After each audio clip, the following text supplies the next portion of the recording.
L/2 centimetre का मतलब 4/5, तो 4L/10, 3/5, तो कितना 3L/10।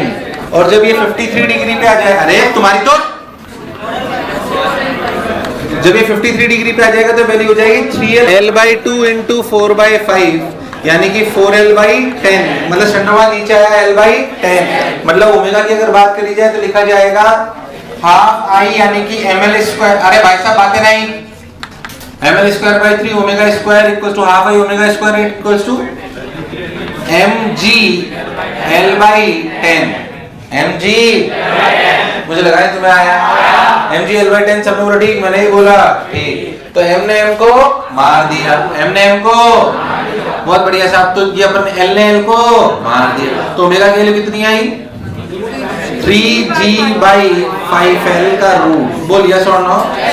अच्छा जब अपन 53 डिग्री पे होंगे तो क्या अल्फा होगा ये बताना कोई खास बात नहीं है। अगर अपन ध्यान देखें तो अपन ऐसे देखें तो इधर लग रहा होगा mg, बातें इतनी करते हो ना तुम लोग, शर्म नहीं आती बिल्कुल, नालायक कहीं कहीं।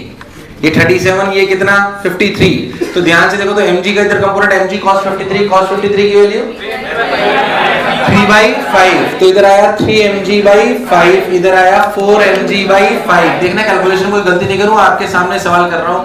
तो टॉर्क आया 3mg/5 into L/2 equals to ml²/3 into alpha. बोल यस और नो। m ने m को, l ने l को मार दिया, 3 3 जा 9, 9g/10l इक्वल्स टू अल्फा। बोल यस और नो। तो ये अल्फा निकल आया, ओमेगा निकल आया। अब अगर हम बात करें तो हमारे इस पर एक 4mg/5, 3mg/5 इधर, एक n1 इधर और एक n2 इधर, ये हमारा इसका FVD डायग्राम है इसका। और अगर हम बात करें इसके एक्सलेशन की तो इसके दो एक्सलेशन है, वन इज ए टेंजेंशियल जो कि होगा अल्फा L/2, जो क्या होगा अल्फा L/2। अल्फा L/2 का मतलब 9g/20, 9g/, अरे अल्फा L/2 नहीं आया। और एक होगा ए रेडियल जो होगा ओमेगा स्क्वायर L/2, कितना होगा ओमेगा स्क्वायर की वैल्यू है 3g/5l, omega square L/2, l ने l को मार दिया 3g/10, कितना, तो ये ए टेंजेंशियल आ गया, ये ए रेडियल आ गया। बेसिक इक्वेशन से अगर चलें तो इक्वेशन लिखी जाएगी 3mg/5 माइनस n1 बराबर मास इंटू 9g/20। अरे कभी तो हाँ ना बोल। तो n1 की वैल्यू आई भाई साहब 3 4 जा 12, 12 माइनस 9, 3mg/20। अरे कभी तो हाँ ना बोलो। तो मेरे हिसाब से n1 की वैल्यू आई 3mg/20। सही बोल रहा हूँ क्या? और अगर n2 की इक्वेशन लिखना चाहो तो लिखा जाएगा n2 माइनस 4mg/5 बराबर mass into acceleration radial that is 3g/10। तो ध्यान से देखो तो n2 के लिए हो गई 4 2 जा 8, 8 3 जा 11 mg/10, 11 mg/10। ये आंसर है, ये आंसर है। अब देखो सब आ गया इसमें। एंगल से छोड़ो, एंगल में बताओ A radial, A tangential, normal, alpha, ये वो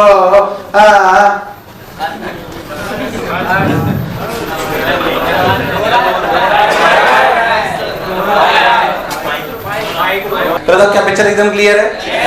मेरा प्रश्न ये है कि अगर आप रॉड में कहीं पे भी कुछ भी पूछ लिया जाए तो हमें कोई कष्ट नहीं है। इधर से छोड़, उधर से छोड़, ये कर, वो कर, अल्फा, AT, AR, मुझे 1% कोई कष्ट नहीं है। अच्छा रॉड के अलावा मैं तो कह रहा हूँ कोई और चीज भी अगर अपने को छोड़ दी जाए तो भी अपने को नॉर्मल रिएक्शन वगैरह सब निकालनी आनी चाहिए। जैसे सिर्फ बता रहा हूँ, जहाँ टाइम पास नहीं करते हैं।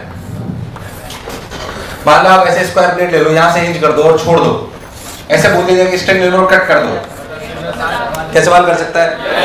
तो स्क्वायर प्लेट, डिस्क, कुछ भी कट करो, कुछ भी नीचे लाया जाए, ओमेगा निकालना कोई बड़ी बात, AT, AR भी निकालना कोई बड़ी बात, ढंग से आपको मोमेंट ऑफ इनर्शिया पता होना, रॉड को एक एंड से नहीं हिंज करके कहीं और से हिंज कर दें, ये कर दें, वो कर दें, सवाल अनंत बच सकते हैं पर कॉन्सेप्ट में कोई चेंज यार मुझे लगा नहीं तुम्हें आया।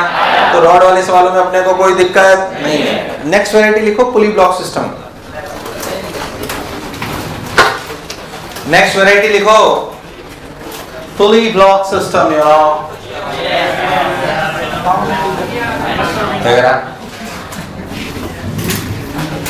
नेक्स्ट लिखो पुली ब्लॉक सिस्टम।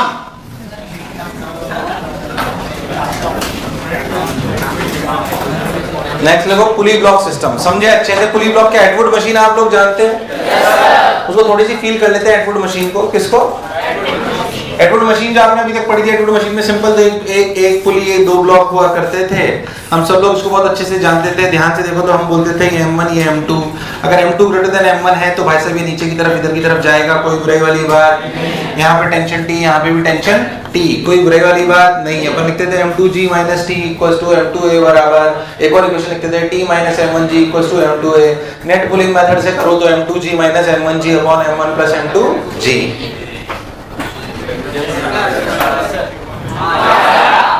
इसमें स्ट्रिंग कैसी लेते थे? मास। पुली, पुली और स्ट्रिंग के बीच में फ्रिक्शन, इसलिए इसका मतलब असलियत में पुली चली नहीं रही,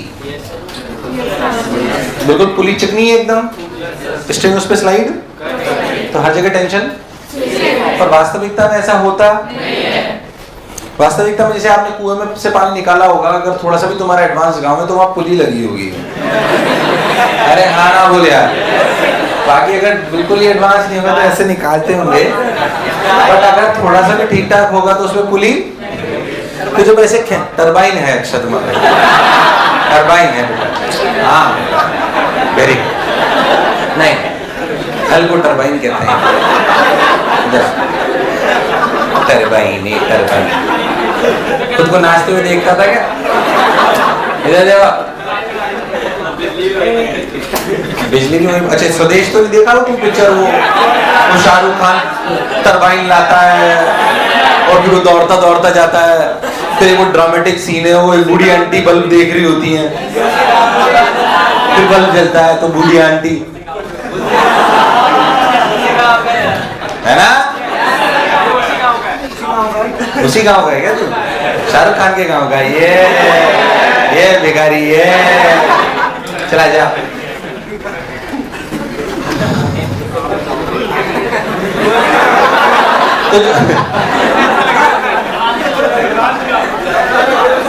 तो जो गांव होता है उसमें वो पुली लगी होती है, तो जो, अरे यार प्राण दो यार,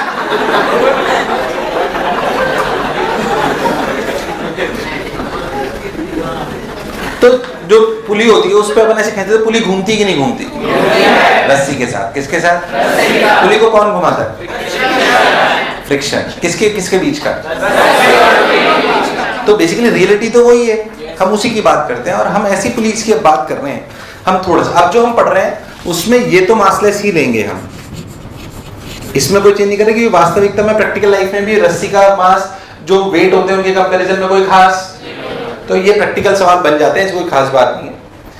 और अपन जब पुली वाली ले रहे हैं, पुली ले रहे हैं मास वाली। कौन सी वाली? Pulley with mass and friction. Pulley with जो रियलिटी है, तो pulley with mass and friction ये तभी सॉल्व हो सकता है जब हमें रोटेशन आता हो। Pulley with mass and friction and there is no, हम मान रहे हैं there is no slipping, there is no slipping between pulley and string, pulley and string. चलिए भाई बात बिल्कुल समझ आई, अच्छा लगा। अगर हम बहुत ध्यान से देखें तो अगर हम आप इस पुली पे थोड़ी सी एनालिसिस करें तो हमें बात को समझना पड़ेगा कि मान लो हम ऐसे इस वाले सवाल को अब करना चाहते हैं, पहले वाले मान लीजिए अब हम ऐसी कंसिडरेशन करते हैं, तो हमें ऐसे समझना पड़ेगा कि हमारी रस्सी ऐसे ये थोड़ी मोटी, ये M2 और ये सॉरी ये M1 और ये M2। अब दोनों तरफ टेंशन सेम है, अलग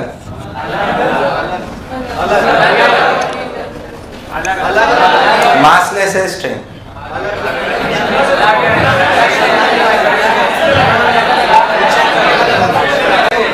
फ्रिक्शन है, यहां से लेकर यहां तक टेंशन अलग है, ये अलग है सेम है। फिर अपन बात को अच्छे से समझते हैं। अगर अपन बहुत अच्छे से फील करें, मान लो ये फिक्स्ड है ऐसे, मान लो इस रॉड का इस डिस्क का मोमेंट ऑफ इनर्शिया I है, कितना है? मान लो कि यहाँ पे टेंशन T1 है, कितनी है? T1। और यहाँ पे अब मुझे नहीं पता, अगर बराबर आनी होगी तो बराबर आ जाएगी T1 और ये T2। अगर आप बहुत ध्यान से देखो तो अगर इनमें स्लिपिंग नहीं हो रही है तो जब ये रस्सी नीचे खींचना चाहेगी तो क्या वो साथ के साथ इस डिस्क को भी खींचेगी? इस डिस्क के डायग्राम को आप देखो तो इस डिस्क पे पुली की वजह से, किसकी वजह से, हर जगह एफ एफ ऐसे लग रहा है। इस पुली पे हर जगह स्ट्रिंग की वजह से एफ एफ ऐसे। तुझे समझ नहीं आया? नहीं आया? ऐसे हर जगह थोड़ा थोड़ा नहीं आया। और स्ट्रिंग पे, स्ट्रिंग पे अगर मैं स्ट्रिंग को थोड़ा सा ऐसे बनाऊं आपको समझाने के लिए, तो आपको समझ में आएगा कि जो स्ट्रिंग पे फ्रिक्शन लग रहा है वो किधर लग रहा है, पीछे ऐसे, उतना ही लग रहा है जितना इस पे लगे। जाहिर सी बात है अगर स्ट्रिंग स्लिप नहीं कर रही है तो स्टैटिक फ्रिक्शन है तो दोनों पे बराबर लगेगा, कोई दिक्कत वाली बात। अगर आप स्ट्रिंग के यहां से लेकर यहां तक के पोर्शन को कट करके सीधा कर लो तो ये आपको ऐसे नजर आएगा।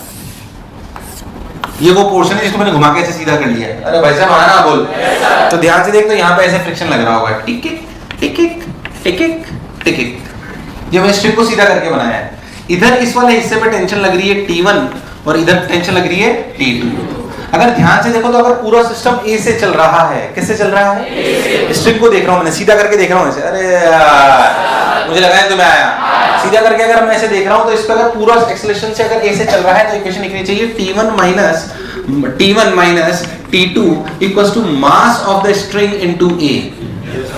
यार मुझे लगा नहीं तुम्हें आया। T1 माइनस T2, नहीं सॉरी गलत लिखा मैंने, T1 minus T2, T1 minus T2 और एक और क्या फोर्स लग रहा है, फ्रिक्शन। क्या चीज, फ्रिक्शन। तो T1 minus T2 minus friction बराबर mass of string into A। क्या मैं सही बोल रहा हूँ?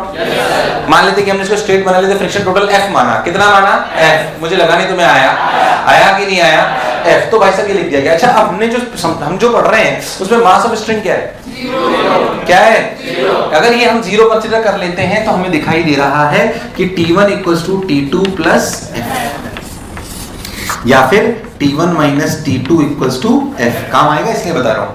कहता है जो मैं बोला क्या चमका। सवाल में बहुत छोटे तरीके से करना सिखा दूंगा, पर पहले फील कर लो तुम अच्छे से, ताकि सवाल अनंत है, कोई कमी नहीं है, बनाना भी बता दूंगा। सब जितने सवाल पुली ब्लॉग में पढ़े थे सब यहाँ आ सकते हैं, इसमें कोई रॉकेट साइंस, बस बात समझ लो तुम अच्छे से। तो हमने लिखा T1 minus T2 equals to F। बोलो क्या यहाँ तक पिक्चर क्लियर है? अरे कोई बुराई, सोच लो। बहुत बढ़िया साहब, ये बात हमें बहुत अच्छे से समझ आ गई। अब हम अगर छोटी छोटी बातें और देखें, अब ध्यान देखो, आपको दिखाई दे रहा है कौन बड़ा है, T1 T2, T1 T2, बहुत सुंदर। क्योंकि अब ये भी समझ में आ गया T1 T2 अलग है, तो इसमें इक्वेशंस कैसे बनेंगी। देखो एक A इधर, एक A इधर, भाई जाहिर सी बात है कंस्ट्रेंट है तो इसका A होगा तो इसका, क्योंकि स्ट्रिंग टूट, पर वेरिएबल अब 2-3 आ गए, 1, 2 और 3। तो जो दो इक्वेशन आप लिखा करते थे M2G minus T1 equals to M2A, इसे M2 लो ना, इसे M1, कंफ्यूज क्यों हो रहे हो?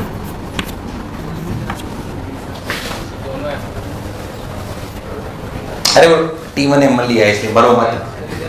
M1G minus T1 equals to M1A, और इधर T2 minus M2G equals to M2A। बोलो यस और नो, कोई बुराई, सोच लो। पर इन दो इक्वेशन में कितने वेरिएबल हैं, 3, T1 T2 और A। जब आप नॉर्मल सवाल करते थे तो सिर्फ 2 ही, अब यहाँ पे T1 T2 एक और बढ़ गया, T1 T2 एक और बढ़ गया, T1 T2 में से एक और बढ़ गया। अच्छा ठीक है, अब क्या करें, बेजाहिर सी बात है, आ गया तीसरी क्वेश्चन आएगी टॉर्क की। किसकी?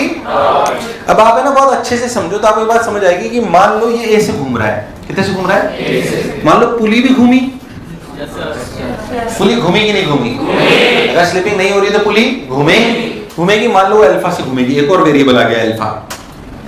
Alpha is the angular extension of the pulley, alpha is the, अब बहुत बेसिक से समझना क्योंकि आज तो ये आसान लग रहा है, जब पुली भी चलने लगेगी ना कंबाइंड ट्रांसलेशन प्लस रोटेशन में, तो फिर कंस्ट्रेंट का कॉन्सेप्ट अच्छे से समझ में आना।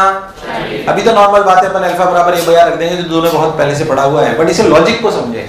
अगर पुली ऐसे घूम रही है, बोला गया इनमें कोई स्लिपिंग नहीं है, मतलब अगर आप 2 पॉइंट लो, 1 point A on string and 1 point B on पुली।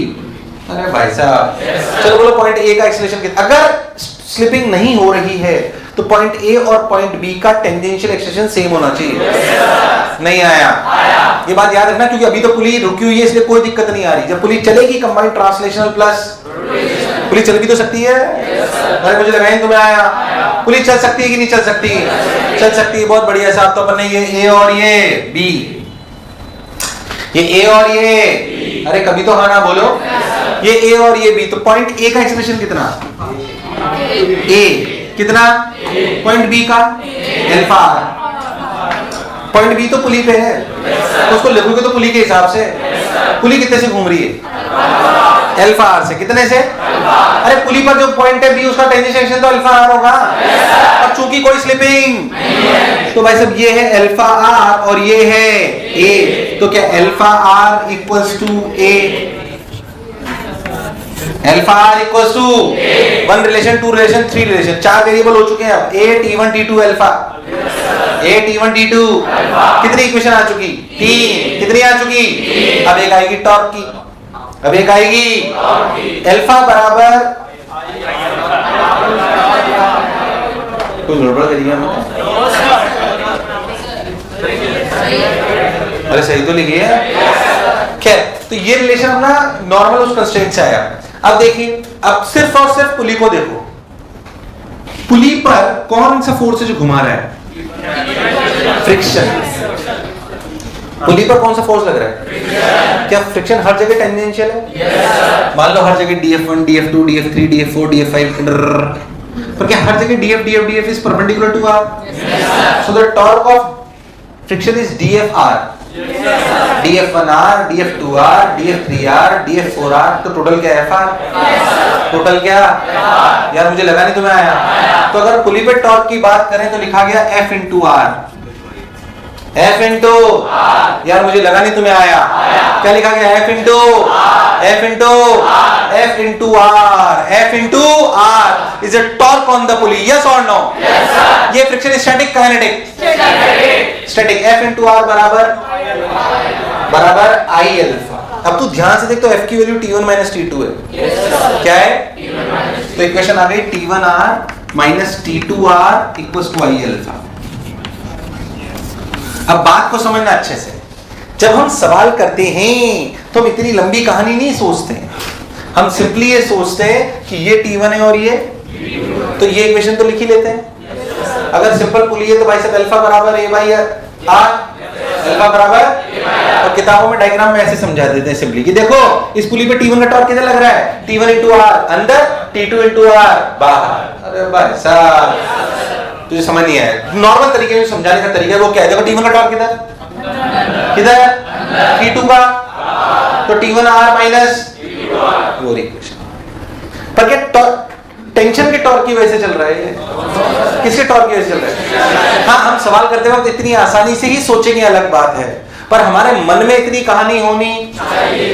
ये कहानी सिर्फ इसलिए सुनाई है ताकि आपको फील, बाकी सवाल की इक्वेशन तो मैं डायरेक्ट लिख दूंगा, इसमें डायरेक्ट समझा सकता था, तेरे को इतनी कहानी समझाने की जरूरत ही नहीं थी मुझे। मैं तुझे बोलता देख T1 का टॉर्क किधर? T1 into R किधर? cos T2 का किधर? T1 into R minus T2 into R बराबर I अल्फा। पर वो T टॉर्क नहीं लगा रहा है, कौन लगा रहा है?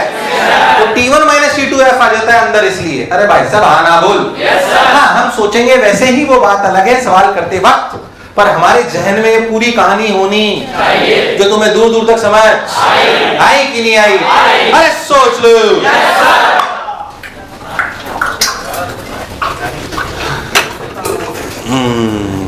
चलिए भाई, इसमें पुली ब्लॉक में कोई दिक्कत नहीं है, कोई कष्ट नहीं है, आ जाइए। अगर अपन बहुत ध्यान से देखें तो अपन अपने को बात समझनी पड़ेगी कि भाई इधर सुन,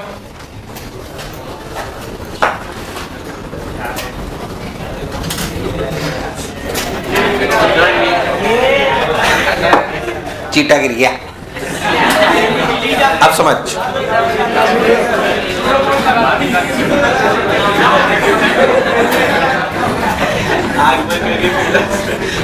सिंपल सवाल, मान लो मैं आपको बोलूं कि M1 मास है, ये M2 या कुछ भी ले लो डेटा यार, ये 4 किलो ले लो, इसका moment of inertia 2 kg metre square ले लो,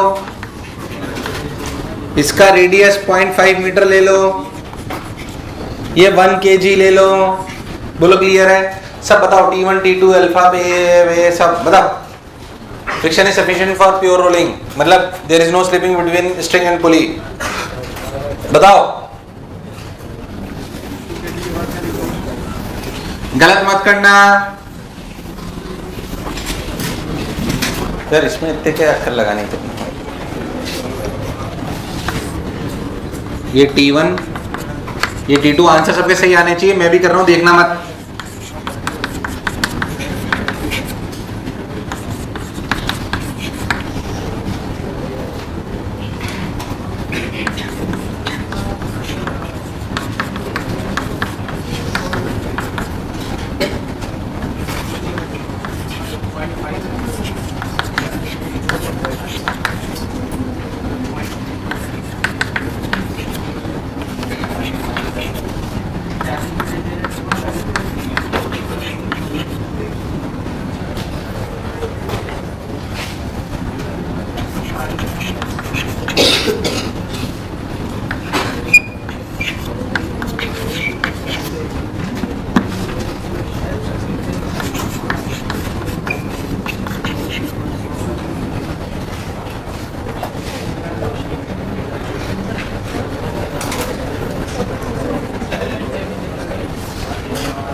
वैसे भी सिंपल सवाल है, डू इट। और देखो मैंने क्या गलती करी, सब लोग बोलो जल्दी।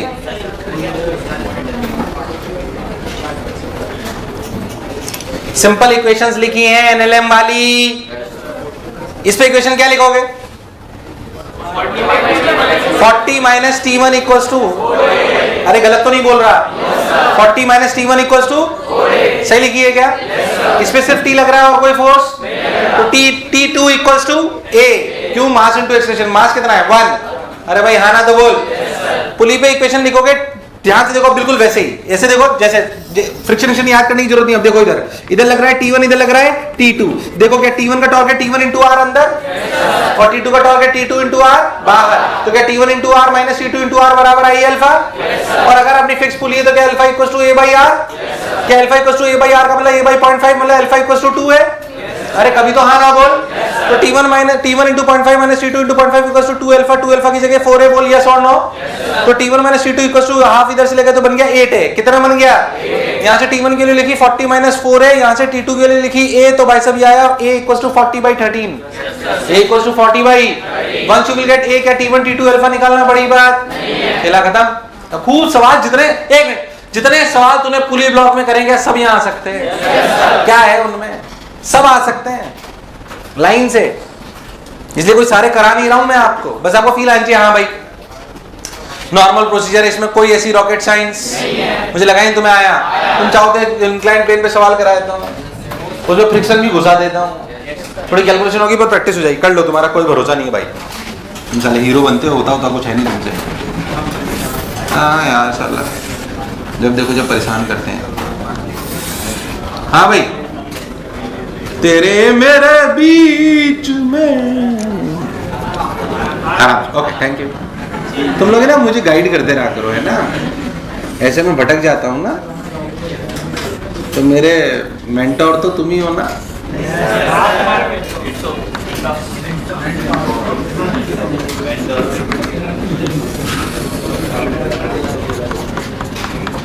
हाँ भाई मान लो ये है 10 किलो, ये है 2 किलो, यहां पे दोनों जगह फ्रिक्शन है 0.1। कितना है? 0.1। इसका moment of inertia 2 kg metre square, और रेडियस वही ले लो 0.5। बताओ सब कुछ T1 T2 अल्फा ये सब।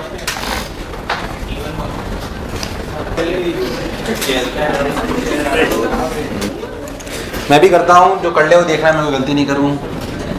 इधर 10 sin 53 है ना, हाँ, तो 100 का इधर कंपोनेंट कितना आएगा? 80, और इधर 60, तो फ्रिक्शन आ गया 6, और लग गया T1। तो 80 माइनस 6 माइनस T1 बराबर 10 है।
देखो मैंने सही कराया क्या? पहले सब लोग अपना अपना करो फिर देखो।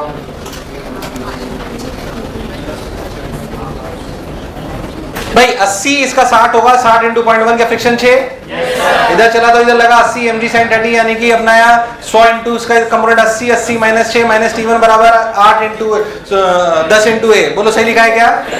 पहली इक्वेशन यहाँ पे अपन ने इधर लगा T2 इधर आया 12 12 क्योंकि 20 का इधर कंपोनेंट आएगा 12 और फ्रिक्शन लगा 16 इंटू 0.1 यानी कि 1.6, तो इधर की तरफ फोर्स आया T2 minus 12 minus 1.6 equals to 2 into A. ध्यान से देखो क्या इस पे T1 का टॉर्क अंदर T2 का टॉर्क बाहर, तो T1 into r minus T2 into r, r की वैल्यू 0.5 है बराबर आई अल्फा, अल्फा की वैल्यू ए बाई आर। बोलो सही बोल रहा हूँ क्या? तो फिर से वैल्यू है T1 minus T2 equals to 8 है। मैंने T1 के लिए फर्स्ट से निकाली, T2 के लिए सेकंड से निकाली, दोनों को यहाँ डाल दिया, ये निकाल लिया। तुम्हें मेरी बात समझ? तुम्हारे प्राण टकेरू। अब जैसे टफ सवाल कहलाता है, अगर कंसेप्ट आता हो, फ्रिक्शन आता हो, कंपोनेंट करने आते हो, पुली ब्लॉक आता हो, बेसिक टॉर्क आता हो, भाई जाहिर सी बात है सवाल वही कर पाएगा जिसको तो वरना नहीं कर सकता। बेसिक फ्रिक्शन आना, पर अगर सब बेसिक बेसिक आता है तो फिर ये बेसिक बेसिक मिलके एक अच्छा सवाल बन गया है। अरे भाई हाँ ना बोले यार, पर है कोई रॉकेट साइंस खूब, मतलब कोई कमी नहीं है सवालों की। और बनाओ कि समझ में आ गया। तो पुली ब्लॉक सवाल जिनमें भी स्टेशनरी पुलीज है उनमें मुझे कोई कष्ट, जिनमें चलती हुई पुली है उन पे भी मैं चर्चा करूंगा, पर तब जब हम पढ़ रहे होंगे कंबाइंड ट्रांसलेशनल प्लस, क्योंकि उस समय पुली चलेगी भी सही और घूमेगी। तो बहुत ज्यादा आते नहीं है, ये आ जाए बहुत बड़ी बात है, पर कभी भी कोई भी पुली ब्लॉक का सवाल आ जाए मुझे कोई कष्ट, पैपे करूंगी, क्लियर है एकदम पक्का। और देख हाँ हाँ बोलना, हाँ बोलना।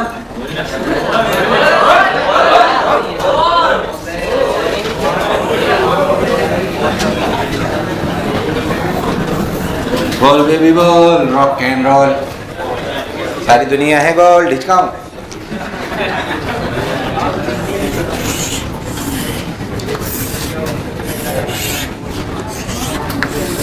ऐसे सिलेंडर है, मास m, रेडियस r, इस पे एक स्ट्रिंग बांध दी ऐसे,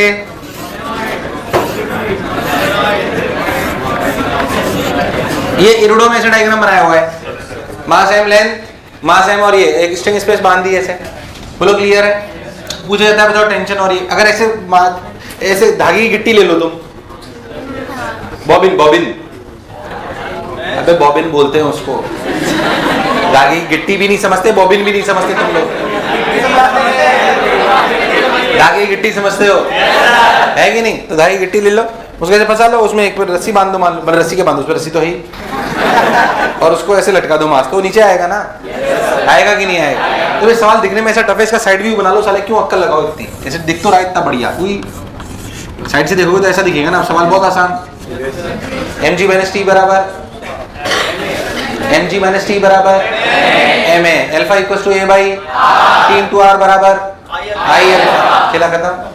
अरे भाई साहब तुम्हें दूर दूर तक मेरी बात समझ, मैं तो आसान नहीं कराना चाह रहा था, मुझे लगा तो तुम ऐसे हवा में कर लोगे, तुम्हारी शक्ल देख के पता पड़ गया ये भी तुम्हें समझ नहीं आया। लिख लो इसी इक्वेशन, mg माइनस टी बराबर ma, बॉबी नहीं बॉबिन,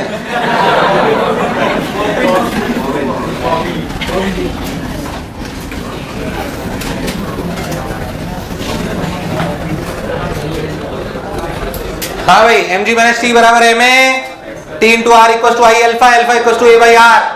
तीन इक्वेशन सॉल्व कर लो, बात खत्म। अब देख, तेरे मेरे बीच में कैसा है ये बंधन अनजाना,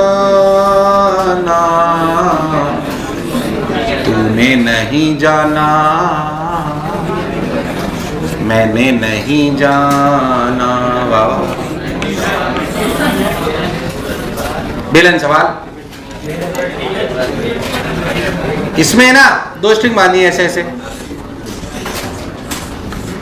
इसमें एक मास ऐसे लटका हुआ है,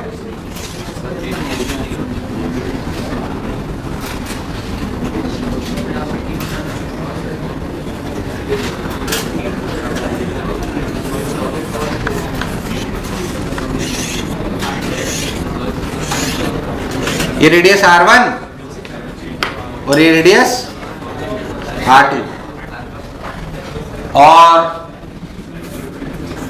ये मान लो ऐसे M1 और ये M2, और m1 ग्रेटर देन m2 मान लो, और मान लो इस पूरे सिस्टम का मोमेंट ऑफ इनर्शिया इसके अबाउट I है, इसके अबाउट I है।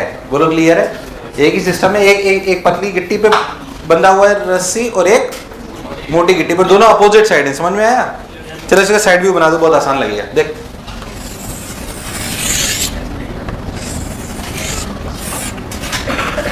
हाँ, अब समझ आया या अभी भी नहीं आया?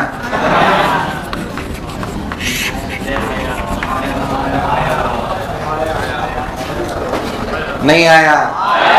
आया कि नहीं आया? अब बताओ। वेरिएबल सुन, पहले तो कितने वेरिएबल, ये भी सवाल है, कितने वेरिएबल?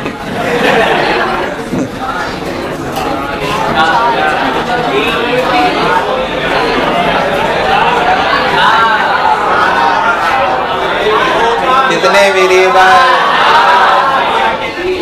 सब लोग बोलेंगे, सब लोग बोलेंगे भाई T1, इसका एक्सेलरेशन A1, ये T2, इसका एक्सेलरेशन A1 है कि A2 है? अलग है भाई साहब। और इसके घूमने का अल्फा, कितने वेरिएबल? तो इक्वेशन कितनी होनी चाहिए? तो लिखो, मेरी तरफ मत देखो, सन्नाटो तुम। पहले लोग कंफ्यूजन है, अपने तो 2 ही वेरिएबल देख रहे थे।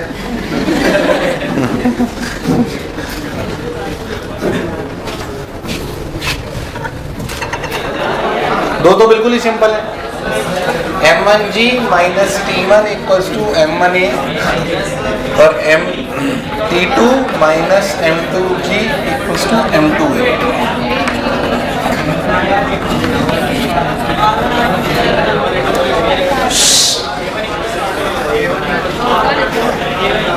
आइए एक मिनट बात है, नहीं A1 A2 दोनों डायरेक्टली रिलेटेड है अल्फा से। कैसे मैं आपको समझाता हूं। अगर इस वाली स्ट्रिंग और इस वाली पुली में स्लिपिंग नहीं हो रही तो R2 alpha should B A1, R2 alpha should B, यार मुझे लगा नहीं तुम्हें आया, R2 अल्फा शुड बी नहीं आया, तो ये रिलेशन आया R2 alpha should be equal to A1, this is third equation. ऐसे ही तू यहाँ पे देख, अगर इसमें और इसमें स्लिपिंग नहीं होनी तो ये ऊपर जा रहा है R1 अल्फा से, किससे? क्या R1 alpha should be equal to A2? तुम्हारे प्राण प्रखेरु नहीं आया, तो लिखा गया R1 alpha equals to A2। ये चौथी इक्वेशन। पांचवी कहां से आएगी? टॉर्क। क्या इस पूरे सिस्टम पे T1 का टॉर्क लग रहा है T1 R2 minus T2 R1 equals to I alpha. कितनी इक्वेशन? वेरिएबल कितने? सॉल्व कौन करेगा?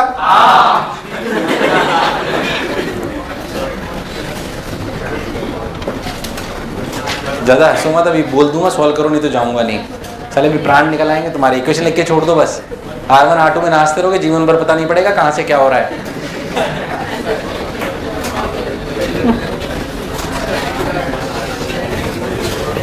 आइए इस वैरायटी के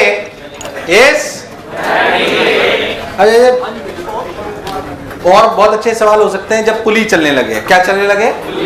पुली चलने वाली बात बंद कर रहे हैं, या थोड़े बहुत बेसिक एनर्जी के अंदर। जैसे मान लो मैं आपसे एक सवाल पूछूं, बात नहीं तो इस पुली पे और बेसिक सवाल सुन। मान लो कि आपने किसी पार्टिकल को ऐसे छोड़ दिया, बोलो क्लियर, ये मास है, इसका मोमेंट ऑफ इनर्शिया दिया हुआ है, आर बार दिया हुआ है, सब कुछ दिया हुआ है। बताओ जब ये H नीचे गिर जाएगा तो ऊपर ओमेगा क्या होगा? क्या सवाल कर सकता है? क्या decrease in potential equals to increase in kinetic energy? किसी काइनेटिक एनर्जी, ब्लॉक की पुली की कि दोनों की? नहीं आया। क्या सवाल कर सकता है? मैं आपसे बोलूं कि ब्लॉक जब H गिर जाएगा तो बताओ क्या ओमेगा होगी या क्या काइनेटिक एनर्जी? क्या आप कर सकते हो? अगर कोई स्लिपिंग नहीं हो रही तो क्या ओमेगा बराबर V/R? ओमेगा बराबर, मुझे लगा नहीं तुम्हें आया। बेसिक से इलस्ट्रेशंस, बिल्कुल इसमें कोई रॉकेट साइंस और ऐसे इलस्ट्रेशंस, और इनका अच्छा वर्जन आएगा जब अपन कंबाइंड ट्रांसलेशनल प्लस रोटेशनल पढ़ेंगे। बट उस पूरी कहानी पे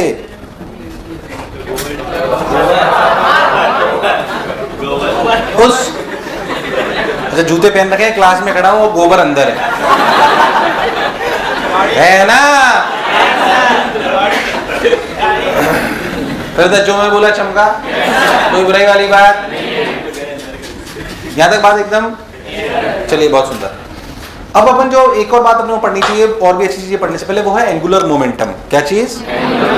एंगुलर मोमेंटम। एक बेसिक चीज अपन पढ़ लेते हैं, फिर अपन उसके इसके साथ कॉम्बिनेशंस के सवाल करेंगे। तो हेडिंग डालें एंगुलर मोमेंटम, हेडिंग डालें एंगुलर मोमेंटम।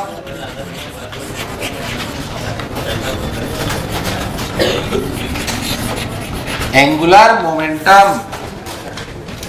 भाई साहब, बहनजियों, ओ बहनजियों,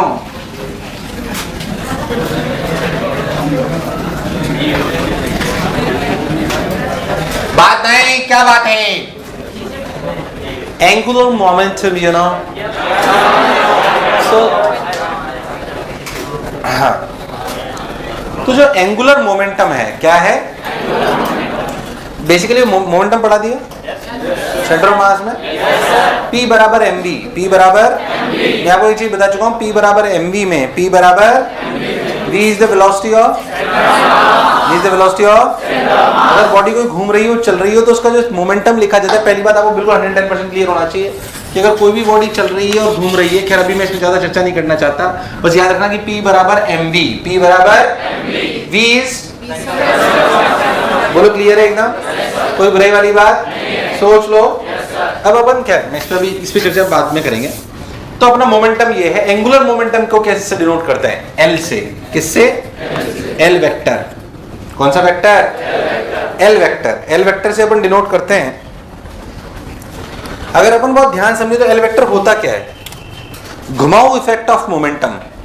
घुमाऊ इफेक्ट ऑफ सिंपली वहीं से आता है। कहां से? जैसे अपने टॉर्क में क्या पढ़ा था? घुमाऊ effect of force R cross F. R cross, यहां पे क्या है? Angular momentum is simply R cross P. P is what?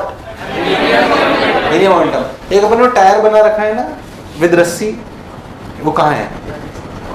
Corporate में। तो अब वो मुझे ना एक बार इस क्लास में चाहेगा, एक बार उस क्लास में चाहेगा, एक बार उस क्लास में चाहेगा। L vector equals to R cross P. L vector equals to R cross.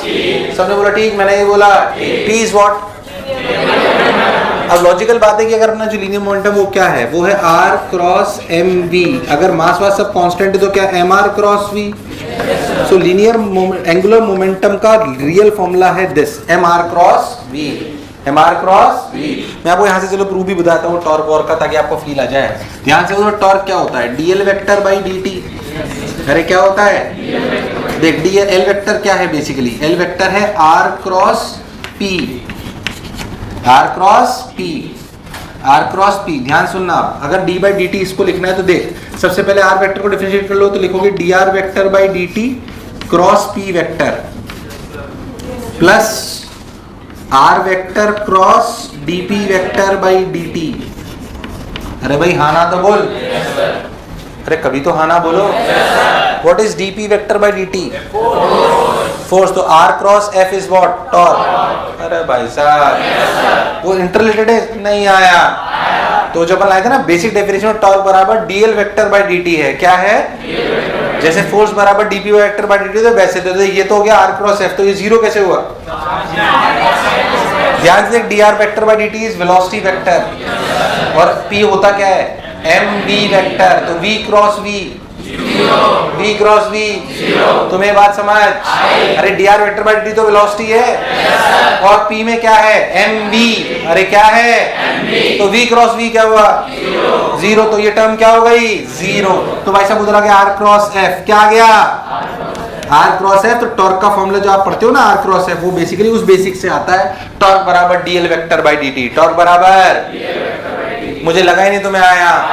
पहले सुन लो, तो एल वेक्टर बराबर M R cross V. L vector बराबर, अब अगर आप बहुत ध्यान से देखो तो मैं आपको बताऊं तो इसके तीन मेजर सेक्शन हो सकते हैं। तीन भागों में से तोड़ा जा सकता है अगर मेरे को अच्छे समझना हो तो। एंगुलर मोमेंटम क्या डिपेंड्स ऑन द एक्सिस या पॉइंट? क्या angular depends on the axis और पॉइंट? जाहिर सी बात है आर वेक्टर है यार, हाँ ना बोल। तो तू ऐसा समझ कि एंगुलर मोमेंटम के तीन हिस्से हैं। When a point charge is moving, when a moving, then the angular momentum about any of the point. तो सिंपली मान लीजिए कि कोई भी पॉइंट है जो ऐसे चल रहा है, कोई भी पॉइंट है जो ऐसे चल रहा है v से जिसका मास m है और किसी भी पॉइंट के अबाउट आपको उसका एंगुलर मोमेंटम लिखना है सपोज अबाउट दिस, तो angular momentum about o is लिखा जाएगा सिंपली mr क्रॉस v, जो आपने फॉर्मूला अभी पढ़ा। अगर ध्यान से देखो तो आप मेरी पुरानी बातों को याद करो तो इसे तीन तरीके से लिखा जा सकता है, mr परपेंडिकुलर v या फिर mr v परपेंडिकुलर। तुम्हें समझ नहीं आ रहा मैं कर क्या रहा हूँ? ये तब आप यूज करोगे when a particle is moving, and it is a point charge and it is a point mass and it is a point mass। तो आप फॉर्मूला यूज करो mr क्रॉस v और mr परपेंडिकुलर v और mv r perpendicular. क्या ऐसा हमने torque में भी करा था? जाहिर सी बात मैं मान के चल रहा हूँ कि आपको क्रॉस प्रोडक्ट की डायरेक्शन निकालनी आती है।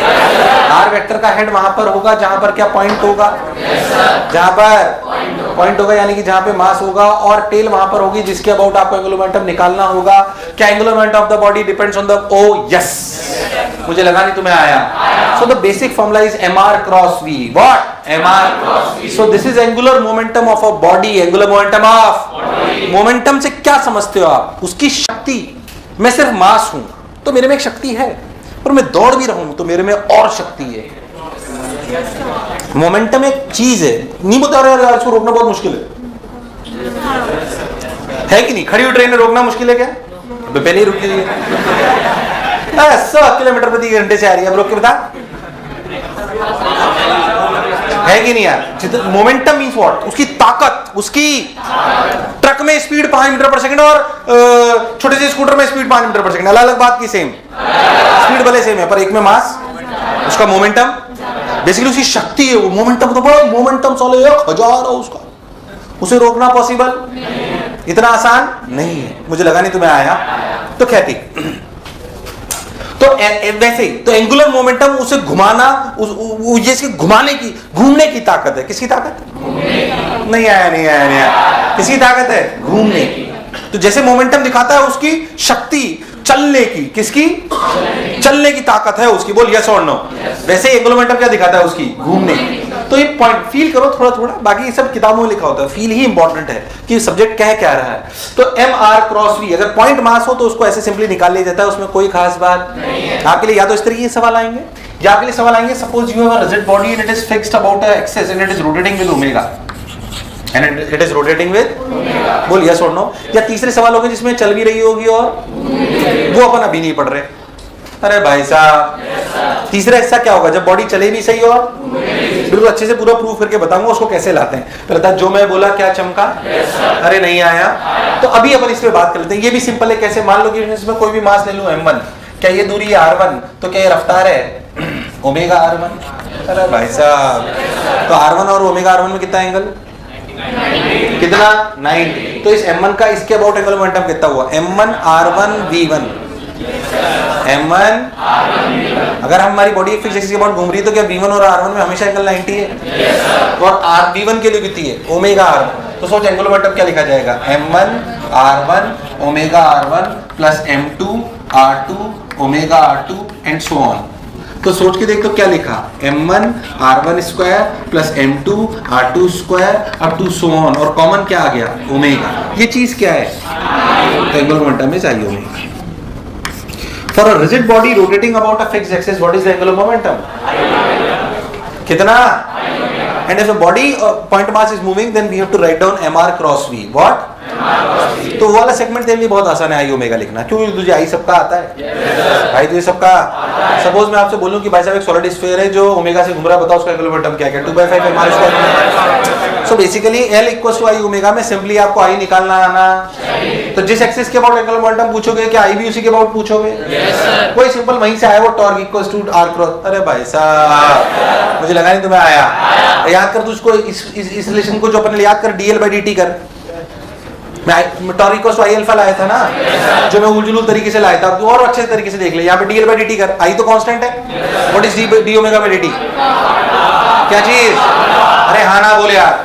तो अगर इसे डिफरेंशिएट कर लो तो dl/dt equals to i d omega, and what is dl/dt?